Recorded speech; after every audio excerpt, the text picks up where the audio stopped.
Welcome to the Lemonaid Lounge podcast, brought to you by the Lemonaid Foundation for Endometriosis.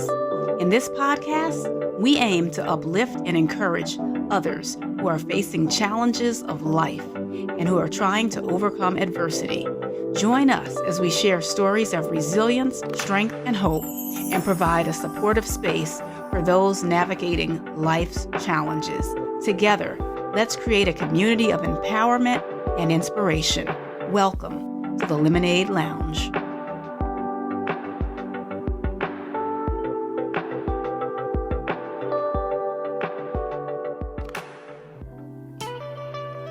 Hey everyone, thanks for taking some time to just listen to me talking for a few moments.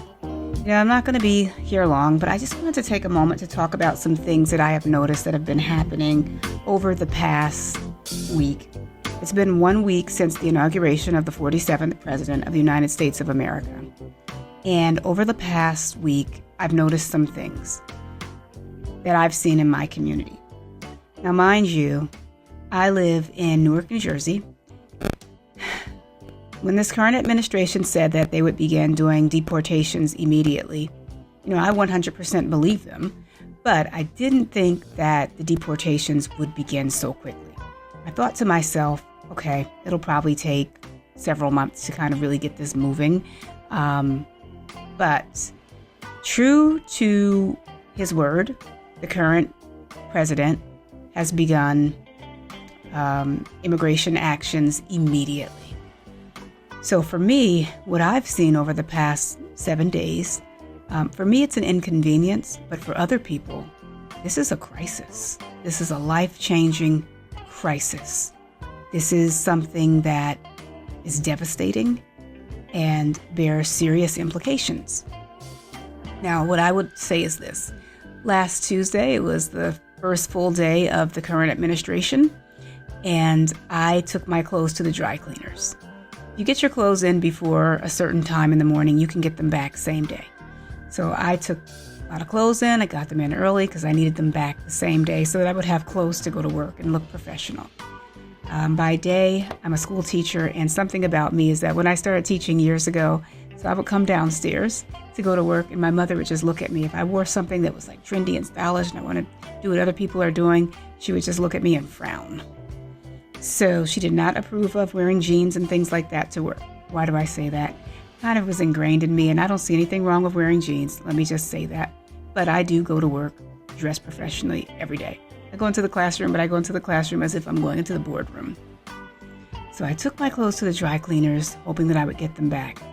And this is the first time, other than during the height of the pandemic, when you weren't getting your clothes back same day just because they had a staffing shortage and the overwhelming amount of clothes. But I got them in, expecting the young man behind the counter to say, today, after 5. And he said, tomorrow after 3. I said, excuse me, but this is supposed to be same day.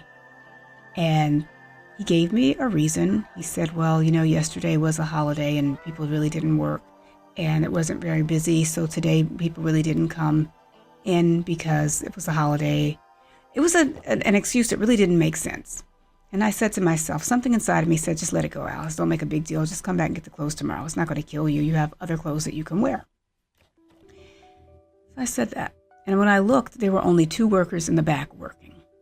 Now, on any other given day, there are 10 to 12 people in the back working. And the majority of the people who are working are of Hispanic or Latino descent. This day, there were 2 people. I came back. I didn't come back the next day. I came back 2 days later. And when I came back in the afternoon, my clothes were ready, but there were 2 people working. No one was there. People are afraid to come to work. That was my first experience. My second experience was this morning. I was running late, so I didn't make a breakfast in the house. And I said, you know what, I'll run to McDonald's and get some food. Get to McDonald's, and it's taking so long for someone to even come to the window. And I said, what's going on?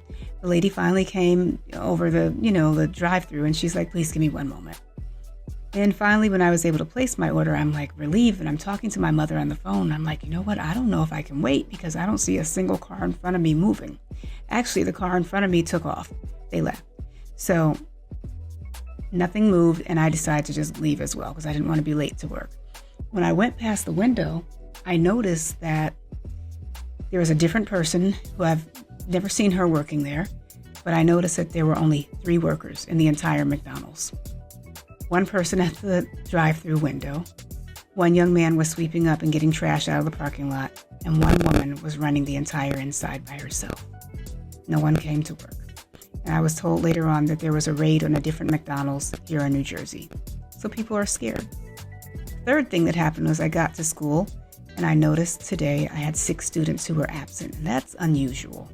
On a regular school day, this is not a vacation or a holiday. Coming up to holidays, yes, kids are absent, but no, people were absent.